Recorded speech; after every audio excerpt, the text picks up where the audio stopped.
Are you ready to be edutained? Well, you're in the right place. Welcome to Vibrant Living with your host, Dr. Ellison. Let's turn up the dial on your health, relationships, and personal growth right here on WAEC Love 860, Atlanta's inspirational talk radio. And now, without further ado, here's Dr. Ellison. Well, hello, everybody. Welcome to another empowering and edutaining show to help you amplify your health, your relationships, your personal growth and productivity, and even your purpose for being here on this planet. Well, you know, without good health, you can't fulfill your purpose. You're not going to be strong. You're not going to be wise. You're not going to enjoy family, loved ones, whatever. So this show is all about empowering and edutaining you to be the very best in your health. I believe we need to maximize our health. And we've got some dynamic people on this show that we brought on, our guest, our co-host, to help you live the vibrant life. Special guest again is Miss Amelia Narain. Amelia, did I get it right this time? Narain. Narain. I've got to remember rain, not ran. Rain, and it says it right there, rain. And of course, we have Brother Kristofer Smith. And I know I got his right. Yes. Now, I didn't spell it right early on, and I had to teach some other folks how to spell it correctly. But Chris, it's so good to have you back on. Likewise. Thank you for having me. I'm excited about us together as a team dealing with something that is most critical in human existence, and that is helping people to better their health. Yes. So we're going to get into some real good stuff today.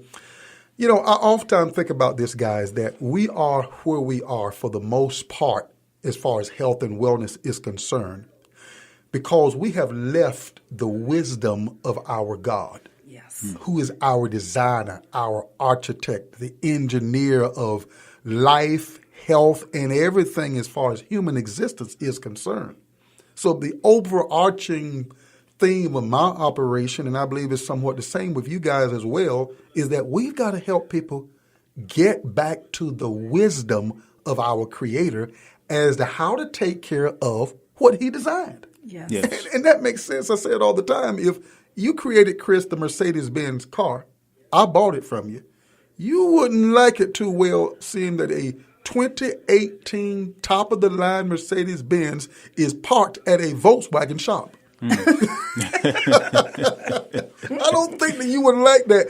I've had one in the past, and they like the Mercedes-Benz dealership is very, very careful about their vehicles. Mm-hmm. They're protecting the name, the brand Mercedes-Benz. Mm-hmm. How much more should we be like that when it comes down to the physical body and us doing all we can to protect the greatest vehicle that our God has ever created? Yes. Mm-hmm. You know, yes. I'm just going to cover just one of those reasons, I believe, because there are various reasons as to why we are where we are health-wise, why we're so sick when we got so much. We got many hospitals. And by the way, I don't know of a hospital in America that's hurting for business. Do you know of one? A hospital that's hurting for business? No. They complain, but they're just because they're greedy. Yeah. Because they're greedy. They want more profit. More profit. But for the most part, we keep taking business. Yeah. And I've got this other saying, too, because I believe I'm on an assignment to help people be healthier, feel better, look younger even as we age, and here's that big one, make the undertaker wait. Yep. Yes. Undertaker shouldn't be getting into business anytime soon. I know that's right. Not from me. Come on now. So there are various reasons as to why, and we know, and we're going to get deep into this food thing, right back on food, friend or foe. Mm-hmm. But before getting there, there are scripture reasons why. Yes. We are in the shape that we are in health-wise. There are mental reasons, cultural reasons there too, as well as physical reasons. But going back on the spiritual, and then we're going to get into food, friend or foe. From a scriptural standpoint, something the Lord stirred in my heart years ago, that particularly in the church world, we have allowed the lamp to go out.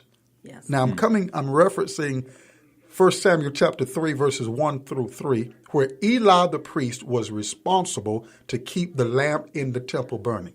Mm-hmm. Well, he let it go out When the lamp went out, it was like there was no connectivity with God, no revelation, no heavenly knowledge coming into the earthly realm.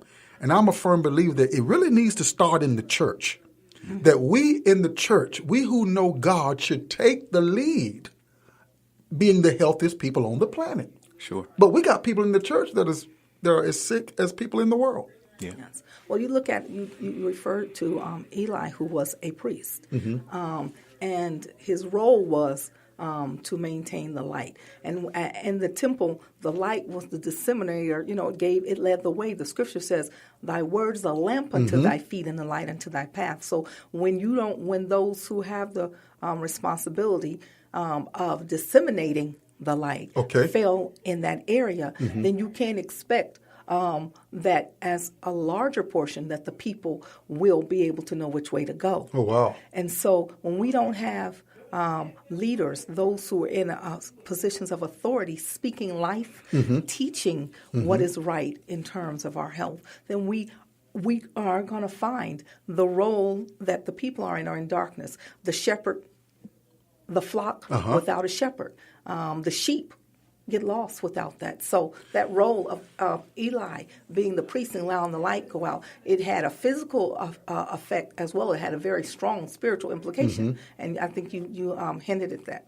So we as pastors, we that are in the fivefold ministry, if you would, that are leaders in the church, we've got to do something about this Goliath of health problems, chronic disease, and physical problems. We got to do something about it. We got to talk about it across the pulpit. Yes. We got to bring, if it's not your particular knack, then it is still your responsibility to bring people in like a Kristofer Smith or Amelia Narain or Dr. Calvin Ellison to help address these issues. All right. But we just can't stand by and do nothing, say nothing. No, we've got to do something. So we got to relight the lamp. And this show is all about helping you from your leadership role in your personal life, in your family life, to relight the lamp of information that when we've got that information, we've got God's wisdom, his information about how to take care of our health. I'll go ahead and tell you right now, your health is going to get better. Yeah. You cannot submit to the ways of God and things not get better on whatever plane, relationship-wise, health-wise, mentally, or what have you. All right? So, well, we know that more people are killing themselves with a spoon or a fork than people that die in wars, unfortunately, or gang fights and so forth. So, Amelia and Chris, let's get back into food, friend or foe. Okay, from what we've talked about before, I just want to go back to the scriptures so that everyone's on the same page. What was the original diet that God gave us? And we have Genesis 1 in the creation story. It says, and God said, behold, I have given you every herb-bearing seed which is upon the face of all the earth, and every tree in the which is the fruit of a tree yielding seed, to you it shall be for meat. And when we go and we look and we see Eve, a couple chapters later, she chose to eat off the tree that she was forbidden to eat. Okay. And it says that she saw it. And this is Genesis 3, verse 6. And when the woman saw that the tree was good for food and that it was pleasant to the eyes, look at her criteria. It was good for food and it was pleasant to the eyes and a tree to be desired, lust, to make one wise. She took of the fruit thereof and did eat, and gave also unto her husband with her, and he did eat. And the eyes of them both were open, and they knew that they were naked, and they sewed fig leaves together and made themselves aprons. When I look at that, I think a lot of stuff come out of there, right? Yeah.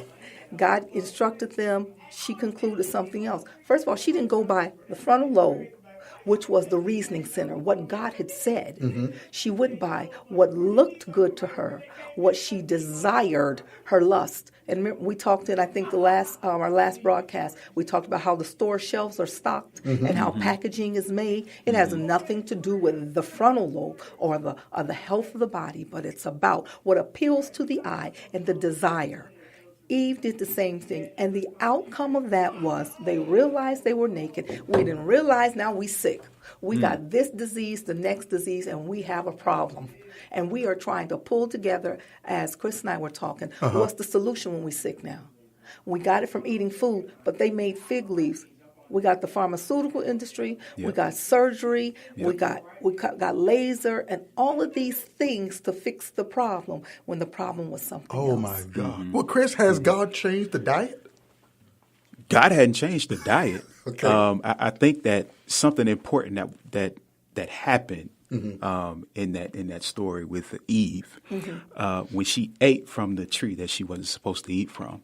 At that point, she wasn't eating to glorify God. Yes. Whoa. She was eating to satisfy herself. Yes. Wow. So the I never focus looked at it came like away that. from God, and it immediately came to self. Yes. It was appealing to her. It Yes. looked like it was good to eat. So you're saying that we were to glorify God even in our eating.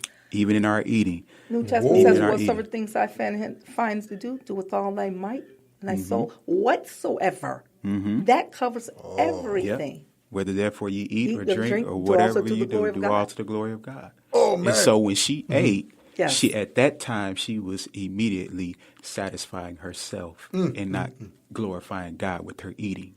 And as a result, she wound up in more trouble than she really had to be. You know? And if we just kind of bring it to today, a lot of times when we eat, Mia and I were discussing, we can eat and get that proper nourishment that we need. But as soon as we get that nourishment, if we continue to eat on top of that, we're no longer eating for the nourishment. We're now eating to satisfy ourselves because Yes. it continues to taste good.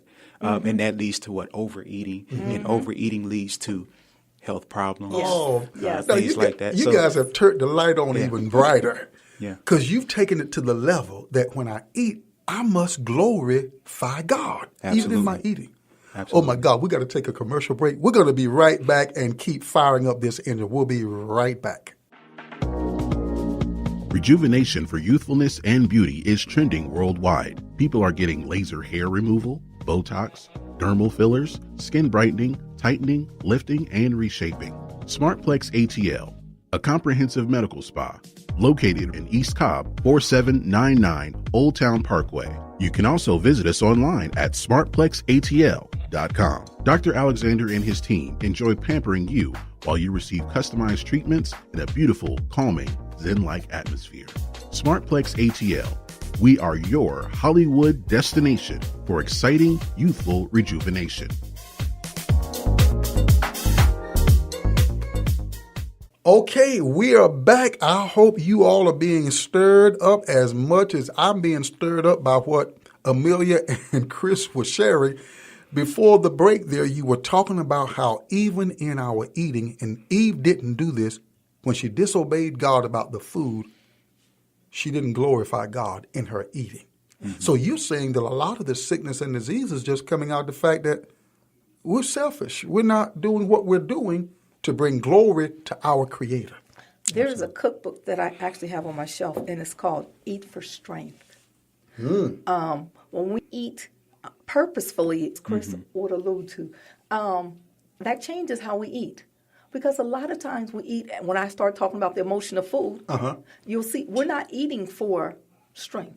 We're not eating for glory. It's other things that drive us to eat, okay? Not just for the purpose of life. Do we eat? And there are emotions that, like I said, that we've touched on several of them. The emotion and the mentality of eating. Okay, foods do things, bring us certain feelings and things like that. So, Does the ball game drive us to eat? Absolutely. Yeah.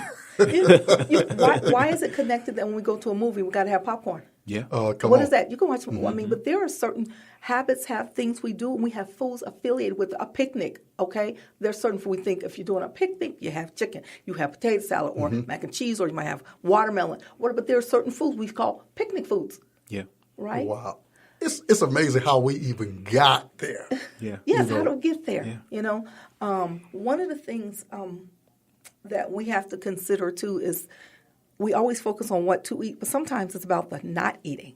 When I spoke before about Daniel and the three Hebrew worthies and how the foods were presented to them, and we were talking about the king's food, and they chose not to eat the king's food. They still did make a very conscious decision about we won't eat the king's food, but they chose to eat something. What did they choose? They chose to eat grains and beans and those kind of things. It was vegetable. It was a vegetarian diet. That's what they chose. But we see in the Bible later, Daniel chose something else. There was another time Daniel made a choice that has to do with his mind. When he received the vision, the prophetic visions, and we see him in the book of Daniel itself later on, he did not understand when he had seen the beast and all these things coming up out of the sea and all this stuff. And he had no idea what was happening, and it traumatized him. And it said he was sick. He fasted for 2 weeks. And then the angel Gabriel came to him and said, "Oh, Daniel, first of all, I want to let you know you're highly beloved. And God heard your call from the day you answered." But Michael, it says, had to go and deal with the king of Persia. And he then interpreted what the dream meant to him. Okay. But Daniel went 2 weeks without, because he sought to have a clarity. He wanted to know, what was this, God? Please reveal this to me. So the food, if he had continued eating, he would have not gotten clarity. Maybe not. But we do see that in his fasting, and we know that fasting brings clarity of mind. It wasn't his own mind, but his desire. And when we are in a spiritual place, very often you find that you stop eating. You want to stop eating food. We fast. We say we're going to fast. When you're going through a spiritual time, many people will fast because they don't want anything in the way. We don't want anything to come between us, because food does often come between us in our spiritual walk. And so we lay it down so that we can have clarity. We can have nothing between us and God as we're seeking his face and we're asking for his answer and for his intervention. And we see Daniel did the same thing. Wow. Chris, what about when Jesus appeared to Peter? Because, Amelia, you just stirred up so many thoughts in my mind. When Jesus appeared to Peter and let the sheep down and said, "Rise and eat." Y'all talk about that for just a second. Okay. You know the story there in Acts chapter 10, the sheep was let down and Peter saw these. It was a vision. The vision about these four-footed beasts and all these. What about that? In light of what we're talking about, food. Chris, I'm going to let you go first. My understanding, I think, is going to be a little different take than you have. But you go ahead. I just want to stir thought down these lines. Well, you'll have to remind me of the story. Okay. When it's early in the journey after Saul was converted and became Paul. We're looking at the life of the early church. And Peter is, remember early on, they only witnessed to the Jews themselves. Right. They hadn't really started to fulfill the mission of taking the message to the Gentiles. And Peter is there, and he's he prayed in the evening, whatever, and he's there doing his prayer time, and he gets this vision. And the vision, and you see the sheep comes down, and he shows all these different beasts. Now, you remember Peter is a Jew, and he's under the restriction or understanding that he's to eat a certain way, according to what we've been talking about. And so he's being told, eat this. You have this 4-footed beast and that thing over there. He said, no, I don't eat that. Because he's adhering to his dietary law. And those things are going back and forth, and he's been told several times to eat these things, and he's adamant about not doing this. But the interpretation that's given to him is actually not applicable to the food itself. He's been told he has to now go and see these Gentiles whom he saw as unclean. But there's some people who will take that and say, well, Jesus changed the dietary laws. Correct. So he didn't change it then, right? A lot of people do take it as that. But it was actually part of his instruction and his teaching from the Lord himself, saying, you see, the same way that you would act this way about food because I have given you restrictions, and you say, what is unclean? What I have called clean, let no man call unclean. And he's saying now the Gentiles, I'm telling you, are acceptable to me, and I want you to go to them. And at that same time, someone came and knocked on his door and said, look, we were told to come to see you, Peter. And they were Gentiles. Yeah. And so then he went. So it wasn't even about the food. But in that lesson, we still see that even, as some would say, after the death of Christ, that all that was nailed to the cross, we see right there that it was not. Because I come from an environment, maybe you all didn't come from the environment where just bless the pig, pray, the Lord's blessing. Yes. You know what I'm saying? But that scripture teaches that's New Testament. That's Peter, who knew about the old dietary law, who still says at that point, and God did not tell him that he was wrong in his understanding about his eating, but Right. he's essentially teaching him that now I'm speaking of something other than food. I'm speaking of a soul, someone I've created, and I want you to minister Yeah, to because them. I'm sure you all have seen it too. Yeah. People will pray, Lord, just sanctify and purify this Yeah. pork chops, this hog intestines, sanctified and purified in Jesus' name. Well, did the But worms? it's still terrible for you. Yeah. Come on, talk, Chris. He's already said that. So, but It's you know, still terrible. I like that you've taken this thought to the New Testament, because the other example I want to give scripturally is Christ himself. Christ himself in the garden of Gethsemane, he himself was the one, when the issue of food, I think that is the greatest example we have in all scripture about the relationship of food. Christ himself in that 6-week fast, the 40-day fast, we talked about what we can eat, but he chose not to. He did not eat. He himself abstained, as Daniel did those 2 weeks. He went 40 days, 6 weeks without abstaining, and he was in battle, in struggle, praying, talking to his Father for the journey that he was about to enter. Sometimes we have to step back from what we're putting in us, not just even healthy food, but we have to step away from what we are putting in us because we want something greater to happen than has. Yeah. And when it comes to fasting, that is the principle of fasting. That's what happens physiologically, not just spiritually. Okay. But physiologically, when we fast, we flip our body into a process of what some call agenesis, where it begins to think that it's going to starve, and it can go into a healing mode that it cannot obtain when food is in the system. Wow. That's why you can hear of stories. So-and-so did, they were sick, and they fasted, and these miracles happened.